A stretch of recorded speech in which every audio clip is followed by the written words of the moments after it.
Hello everyone. It is Lennon and welcome back to the channel. Today I got out some of my books because y'all guys know that I like my books, but I've been really inspired lately by the videos that have come about that have talked about books on the altar, okay? Altar books. These books that I'm going to share with you today are not my altar books, okay? They are, however, books that I love, books that have inspired me in witchy ways that I could never really explain.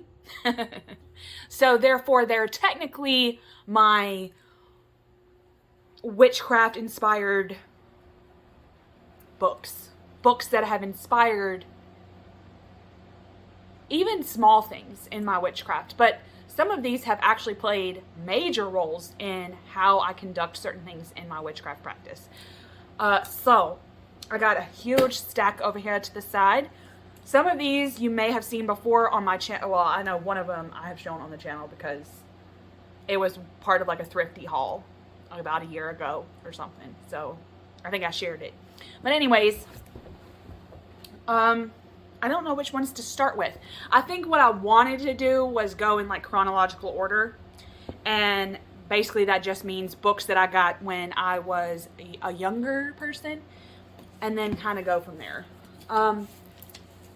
And if you saw from the title, these are technically picture books. A lot of these do have texts in them, okay? But for the most part, I wouldn't necessarily consider myself a visual learner, but I would consider myself drawn to the art in these books, I guess you could say, because I am technically a study researcher brain, and I do like to read texts. But these particular books that I'm going to share with you are picture books, what I consider picture books, okay? There's more pictures in them than there are words. The very first one I got was this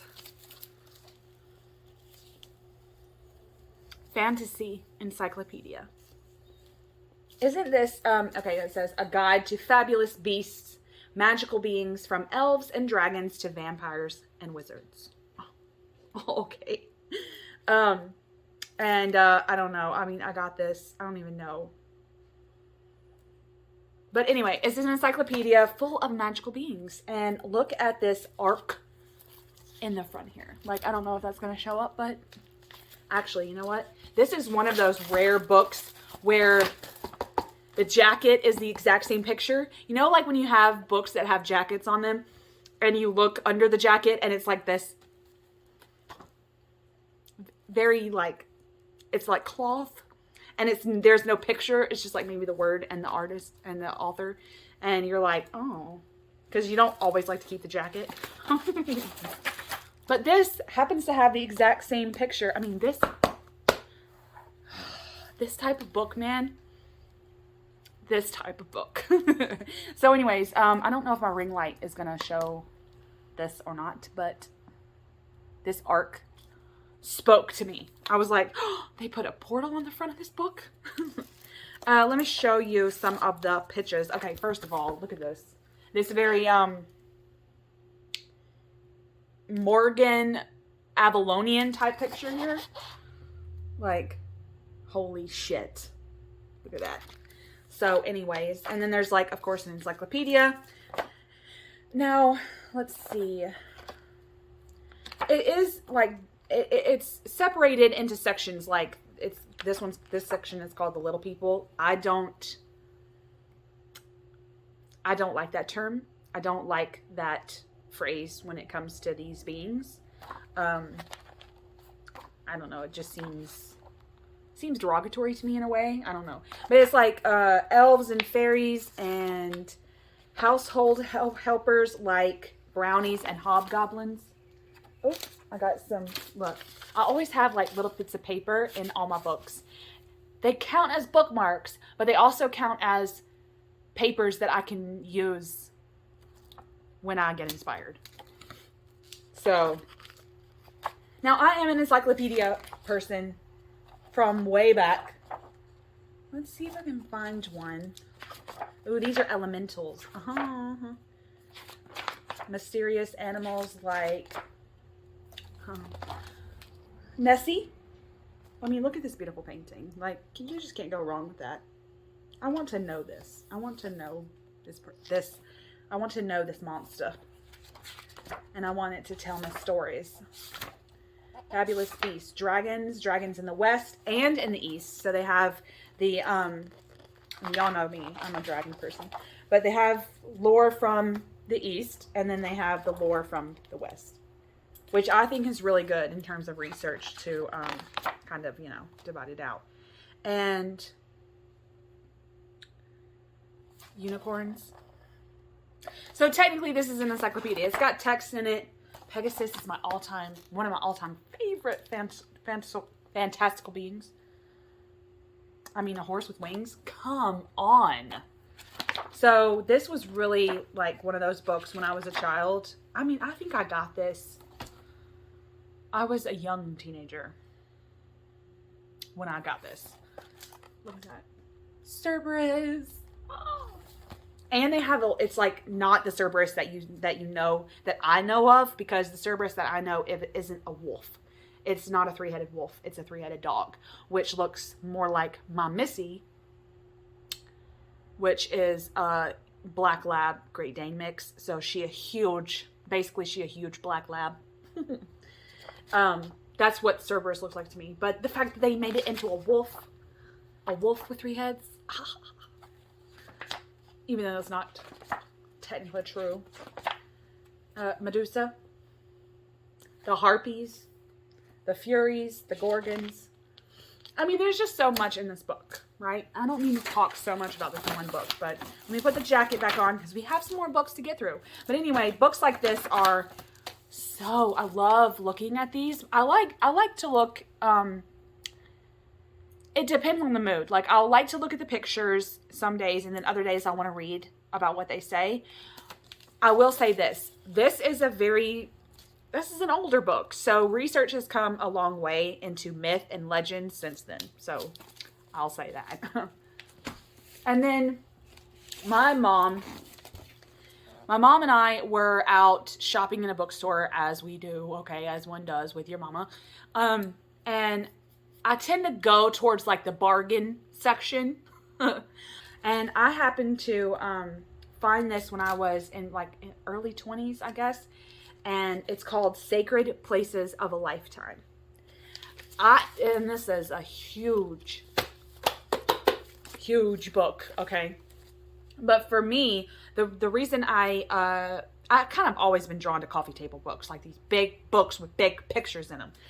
And along with like the other encyclopedia, this does have text in it explaining some of these sacred places, but it's the use of word here, sacred places. These places that have an actual sacred meaning to them, like think Taj Mahal, okay? And it says 500 of the world's most peaceful and powerful destinations. This is where magic is right here. These places are where the height of Earth's power is, in my opinion. Okay. Now, this is very much set up like an atlas, I guess you could say. Now, I love this. It's kind of set up like this. Again, this has got this jacket that comes off, and it's the exact same picture as the jacket, which is always nice. This is a National Geographic find, which is always good to find Nat Geo. This is Sacred Ganges, the Ganges River, and that's like a huge article where exactly it's located, pictures from that. I mean, this book, it filled me with cultural reverence, anthropological reverence. It filled me with cultural love that at that young age I wasn't in tune with yet. And it was this book right here that cemented that love of learning about other people and learning about how they conduct life and how different that is from me and how I do. But there's so many beautiful pictures in here. Like the Giant's Causeway is like one of my all-time, I want to travel here one day. Like, look at these stones. I want to stand on these stones and pray for a giant to come talk to me, to come hold me in his huge hand. I don't know. But I mean, it's like I said, it is kind of like an encyclopedia, but like, you just can't beat some of these pictures. You're like, oh my God, you start to think, can the world really be filled with some of these places? Like, did these places actually exist? If you really, really think about it, and you look at these pictures, and you think, I may never get there to this place in my lifetime, but it is existing. It exists in my time, in my life. This is on Earth right now. And that is powerful. That holds magic for me. Now, this isn't just in other parts of the world. You know, it's not only Europe and Asia, okay?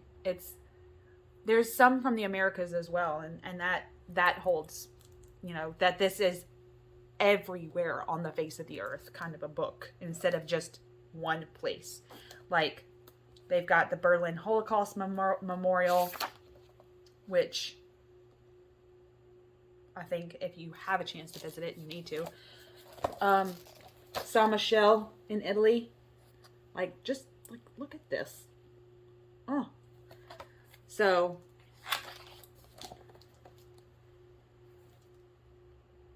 Père Lachaise Cemetery in France. Oh. So a cemetery. Cemeteries. Oh, cemeteries. I love of mine. And the fact that they captured, okay, let's just look at this. The fact that they captured a cat in the cemetery, that is fucking potent as hell right there.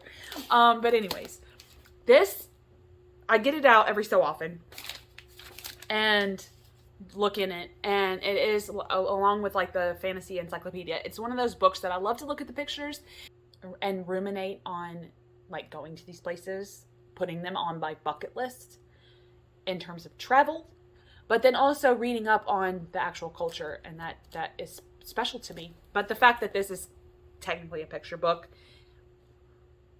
laid out like an encyclopedia, I think that once we get through all these books, you'll kind of see that that's typically the pattern with me. I'm going to put them down on the ground so that they're not in our way. Okay. Now, I put one on this list, and not because it's a favorite, but because I have so many art books that focus on one type of art, like Cubism or abstract expressionism, because Vasily Kandinsky is like, holy hell. So abstract expressionism, like Picasso, just Picasso. I have a ton of art-centric books, and so I put one on this list because it's kind of representing my picture books that are art-based. And I picked this one because it's kind of small and, you know, it can fit in the stack that I have. But this is Bosch. Hieronymus Bosch. And this is all of his completed works. And they're laid out like this. This is like the Taschen company. Y'all should check them out because they've done a couple on tarot and witchcraft and things like that. So, but it's just laid out like this, like some text. Mostly, it's taking like what this is a blip in the bigger picture, the big picture. Like, think of his most famous work, Heaven and Hell, or what? It's got a longer name than that, but anyways, it's huge, and you can like get your magnifying glass out and really pinpoint one specific thing on that huge painting. And that's kind of what this book has done. And they've kind of said, oh, well, this scene could mean this, you know, like, I think that it's mostly speculation. Like, look, like that. I mean, the call to detail for Bosch is insane, but I have not read this in its entirety. I bought this for $2 at a bookstore for the pictures, okay? I bought this specifically for these weird, out-of-the-box pictures that Bosch is so famous for.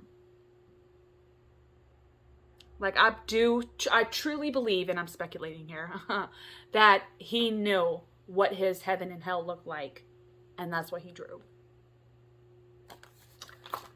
I mean, Bosch, I hope you're somewhere where fish and humans can eat dinner together.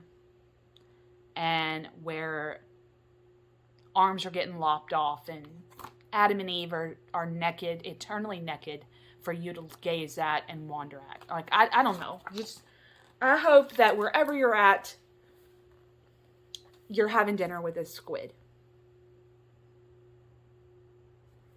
So anyways, this Taschen Bosch book represents the many art picture books that I do have. But this is a love. Like, I love looking at books about artists and books about their work, like their completed works and their lives and things like that. So, but technically, it's the pictures. Okay. Now, I'm gonna get this big one out of the way. It's a big. Churches. Now, this book is pretty special because I got this at literally my Goodwill. Okay? For I think hardbacks at Goodwill are $2, like $1.91 or something. So $2 for this big book. And I did share this in a thrift haul, but it goes like this, and then it goes like this. So technically it is still kind of like a, I couldn't even put all this in frame.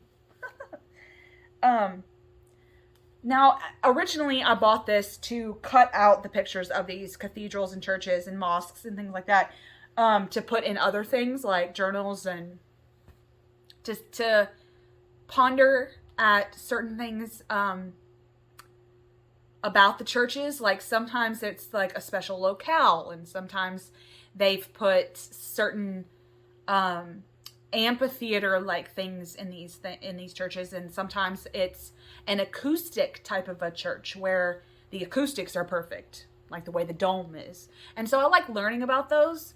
I think I shared this as well, but when I walk into certain churches, I feel something, and sometimes I get overcome with emotion. Like, I start to tear up and cry, and that does not happen to me often.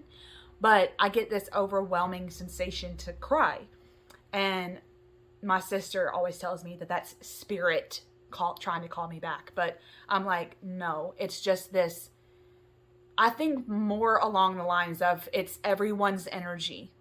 This reverence that the people that walk into this church have, and it just floats up and sits on the top of this church ceiling. And you kind of tap in, you intuitively, empathically tap into this energy. And it can be, I think that right there is the overwhelming part. So anyway, but I love looking at them. There's so many of them, of the famous and not so famous churches in this picture book, but it is full of pictures of mosques, cathedrals, churches, all those. So it is beautiful. And I may cut it up one day, but I may just have it on the coffee table for everyone who wants to see churches. Not to mention the fact that it could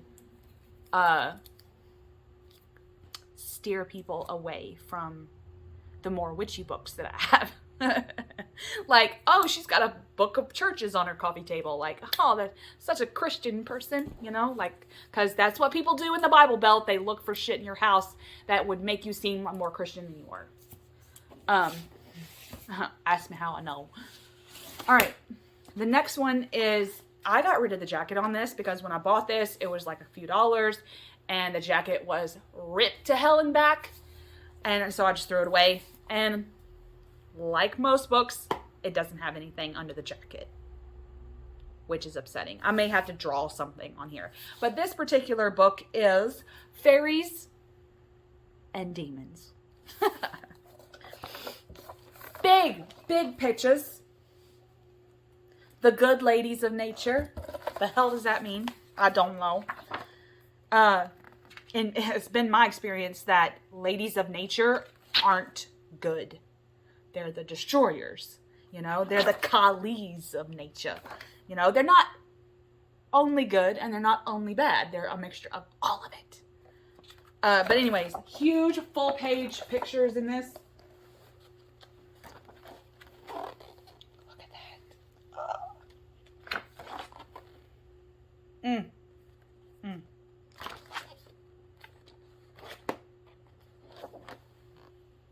Look at this. Oh my goddess.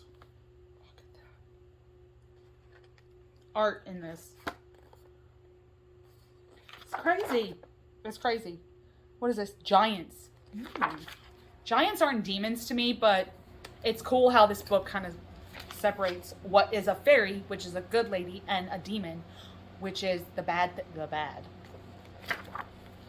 Which I don't necessarily agree with, but you can't lie.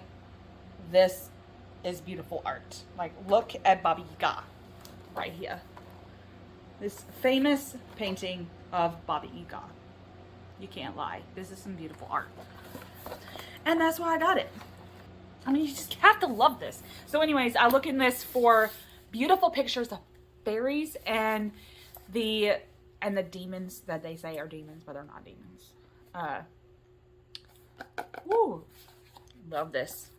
Love. And see, it's like another kind of a pattern with me is that I like to look at fantasy pictures, art that's based in fantasy. And it's just where my love goes, because art, I won't say art. Imagination is like the most powerful thing that we humans possess, in my opinion, in my humble opinion. The imagination is something that we all possess, that it can just, it can go. And when we tap into that, when most people tap into that, and they imagine these fantastical worlds that don't exist, that we can see, and paint that, I think that is using the imagination to its utmost degree and sharing their visions with the world. Like, ooh, that is some powerful shit to me. So that's why I like fantasy. Okay, the next one is dragons. Dragons, okay? Dragons are my most... I can't even say that they're my favorite. It goes way beyond that. Like, ever since I was a little girl, the dragon has been my animal. He is mine. He is nobody else's but mine. So when I saw this in the bargain bin, I was like, oh, you've got to be kidding me. You're coming home with me. Beautiful. Okay. I mean, not to admit, like, look at this cover. Oh, yes. Oh, yes. I mean, not so much this, this beautiful warrior-esque maiden thing here. I mean, you want these fantasy clothes, but it's him. Look at him. He's so beautiful. But anyways, beautiful pictures of dragons from all. Look at that. I love looking at dragons. What seems to be like dragons in their natural habitat. Dragons flying, dragons like perched on the side of mountains, clawing in buildings. Now, this particular book is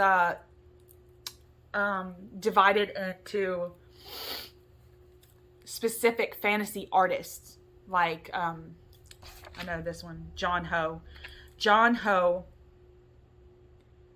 does a lot of dragon art, and so this book is kind of divided into the more famous artists that have drawn dragons, that are famous for drawing dragons, that's what this book is about. Literally dragon art. And who does that? And one of my favorites actually is he painted I think a book cover, I believe. Okay. I believe he painted a book cover of a book that I read when I was a child. This Don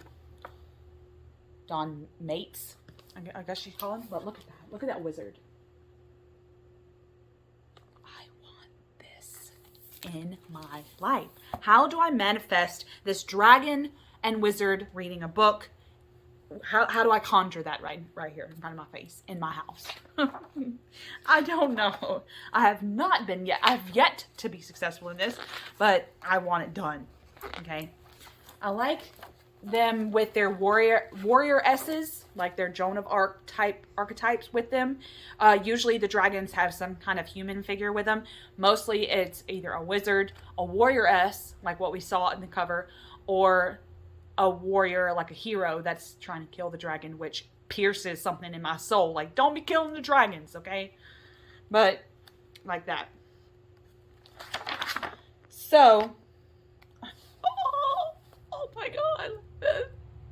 I can't even talk. Like this fire dragon right here. Oh. But these huge paintings of dragons. Yes. Like, he's riding it. He's riding it. He's in a saddle on this dragon. I mean, some of these are... And I can't even explain my love of dragons to you guys. Like I said, it goes beyond just being a favorite animal. It's almost like, in terms of what my witchcraft... If animals could be deity, the dragon would be mine. If that makes any sense. If I had a deity worshipping thing, it would go more towards the dragon than it would a deity that represented something specific, like a love deity or a death deity, you know, or something like that. Like, look at this picture. Can I be her when I grow up? Can I be her? Look at her hugging her dragon. That's some powerful stuff. I don't know what it is about this, about dragons. But, like, look at the back. Okay. So anyways, dragons have always been, high love. I say that a lot. They're high loves of mine. So, and this book, just, I love looking at it. In terms of a picture book. Okay. Okay, so the last three that I'm going to share with you, because we've been on for so long, I don't even know how long we've been on, are more geared towards the spiritual, philosophical aspect of my witchcraft, and they are technically picture books. And, that's all I'm going to say. That's all I'm going to say.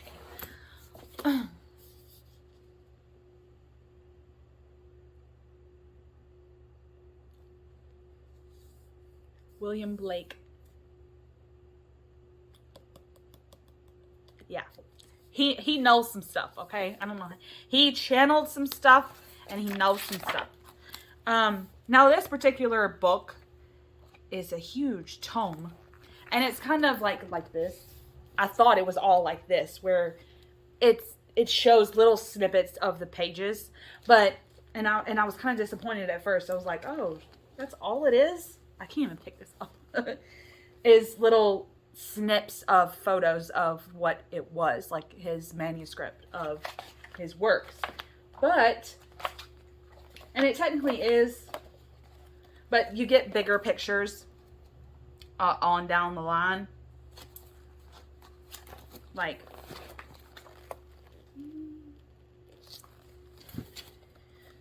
now the most interesting thing about this is you do get like these little bitty pictures of pictures. It's almost like they're photocopies. But then you get the text in the back. of what they actually say. So what you see here, so you have to wait till the whole middle of this book to get to like a full page photocopy. But it's the art. I mean, it is technically the text, okay, that makes William Blake so special. But it's that along with the art. It just feels like some kind of channeled work to me. And that is special. Like,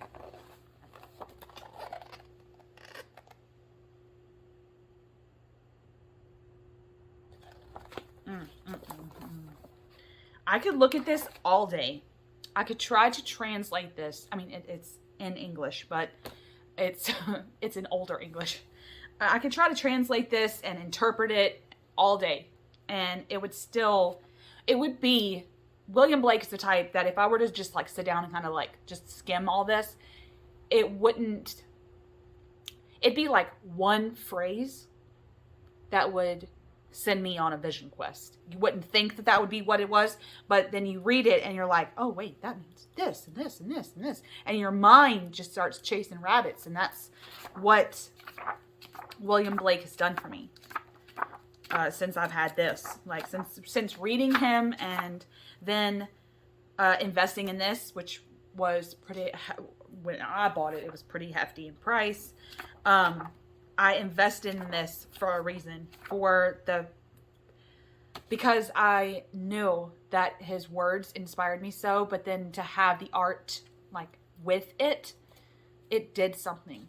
Like it does something. It kind of stirs something up in the cauldron that is my soul. Like, look. Like this bird god is speaking to this guy. You know, if you're tarot literate, or if you're a tarot peep of mine, this looks like a writer, like if William Blake had a tarot deck, this looks like the Eight of Pentacles. He's working and he's getting kind of guided, and it looks to be like transmuted. This I have to work this anvil and just, I don't know. I felt that. And some of these like that are art with text.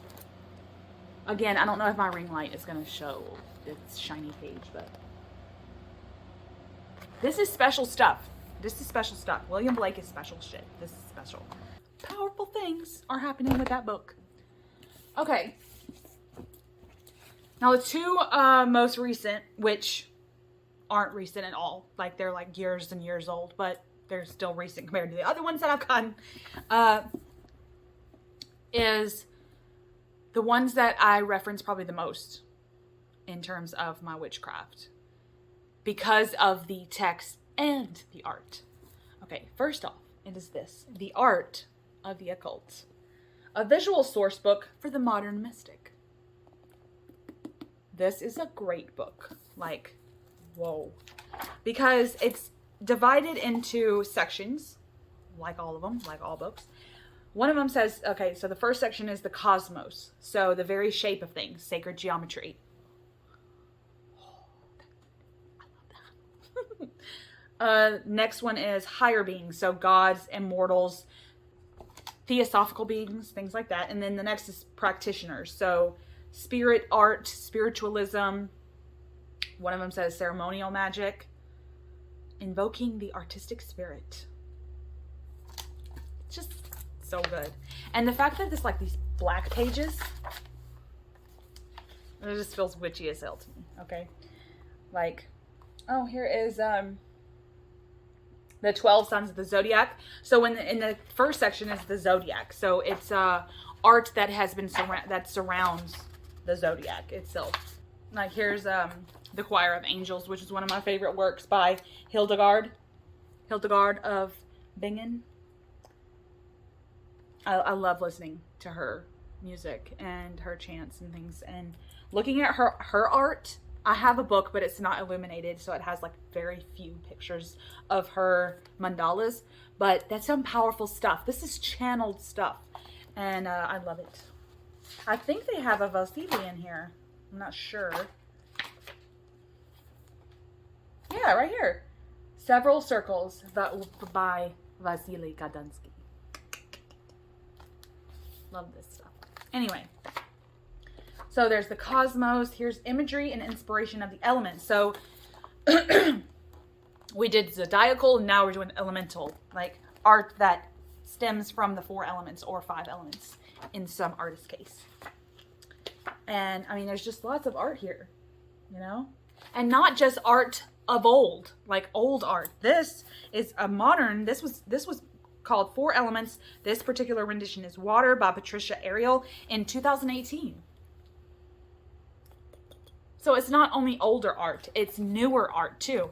I mean, of course we love the old art, but we're still channeling. People are still getting this art channeled, and they're giving it to the people of the world, and that it's still going, you know? It's not only the William Blakes of the world that's where the potency is. It's in the everyday people too that are doing art for the occult and all these zodiacal and elemental things, and they're giving it to us. That's power. That's power. This is this person using their power. Look how beautiful this image is. This is water. I'm gonna have to look them up.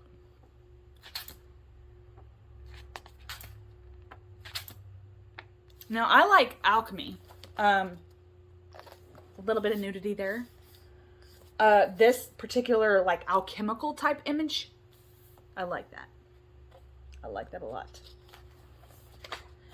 So, which happens to be the next section. I mean, so much in this is, I mean, it's the occult, you know? Duh. Now, here's Hermeticism. So, a little on the, like, the Tree of Life. Tree of Life here. It's called the Pan Tree. This was painted in 1954. Anyway, it's just so cool. Some of this is the art, because it's an art book. This is art of the occult. I mean, like, this famous picture of the Witch's Sabbath, which we all witches probably know this painting. I mean, he's like one of my favorite witchy painters, you know? I mean, you don't know Goya. Oh, and Fuseli. Like, Henry Fuseli is... Ooh, he painted The Nightmare. This type of art right here. But, like I said, it's a mixture between art from long, long ago to not so long ago to now. Like, this is everyone that has... Not everyone, of course, but the art of the occult. This book is the art of the occult, and I love looking at this. Like, this is one of my absolute favorite artists, and I want to say archetypes because I'm stuck on him. Vali Mars is one of those types of individuals that you want to be more like. In my case, like, you just want to be this type of purely individual, potent person. I mean, I just feel like she had so much magic and definitely lived up to her name, the Witch of Positano. Okay? But anyway, her art is of another fucking world and language and all kinds of stuff. This is like one of her pictures.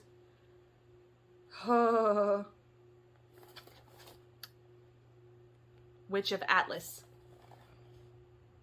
Her art just does something to me as well. Oh, here's that same Baba Yaga picture. Anyway, I don't mean to go on and on and on, but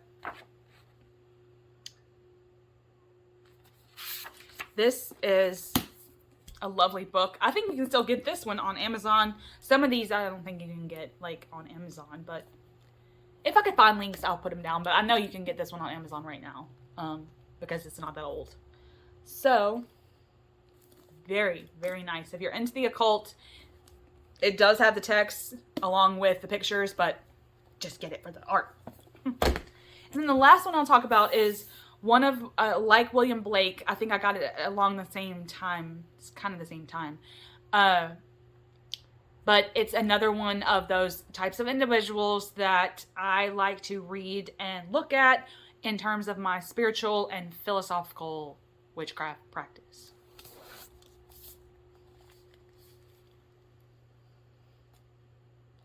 The Art of Carl Gustav Jung. Okay? This is some channel shit too. I grappled with getting this over the red book, over his red book, because I know that Philemon had done a red book rendition, like an edition of it, that has been really popular. Like, I know they've got the reader's edition and they got the illuminated edition that has the art in it. But me, because of the fact that I am drawn to the picture book, I really sat with it and I sat with it and I sat with it. And I thought, I may need his words. Like, I need his words too. But it finally called me. It was the art. Because for some reason, because of the fact that I'm drawn to art, I felt like if I started with this and then I studied the art in a research kind of a way, that some of the words that he would have used would have come, like, I could interpret from looking at the art, because I'm used to that. And then if on down the line, if I need the words to go along with the art, I can buy the red book. You can still buy it. But for some reason, I wanted to start out with just the art. And this isn't just art, okay? This isn't just like a picture book that has no words in it. It does have a lot of his art, and it kind of goes chronologically, like over the course of his life, the art that he did as a kid, and then it grows into something as he gets older. Some of his visions, of course, some of his mandalas, but a lot of these were done in his lifetime to represent certain key aspects of his life. And I thought that was pretty interesting.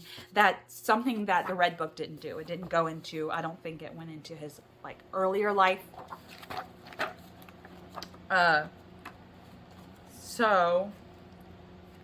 But then when he got to that age where he started to write the red book, like there's like sketches of his early life. He just jotted down in like probably a journal or somewhere. Then he began to write the red book, and which is full of mandalas, drawings of the visions that he had. Some of the visions came along like with psychological breaks, and I think that's been interesting to read about. So it does have the text in it, but he did so much more. Like, he even did sculpture, which I didn't know. So it's been interesting to learn about that art that was Jung, along with a lot of the things that come in the red book, okay? A lot of the art that comes in the red book. Like, look at that. Now, if you study these images, because it says spheric vision, like this vision of this water and this storm and stuff. If you study the images like I try to do, like a zone out, see what pops out, you can tap into the collective unconscious, which I believe is his whole point anyway. Tap in.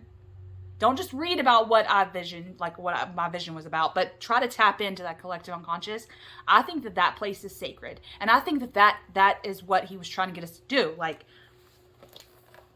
put your eye there, like one of those magic eye pictures. Put your eye there and then just zone out and try to see what you can see in the collective unconscious. What pops out?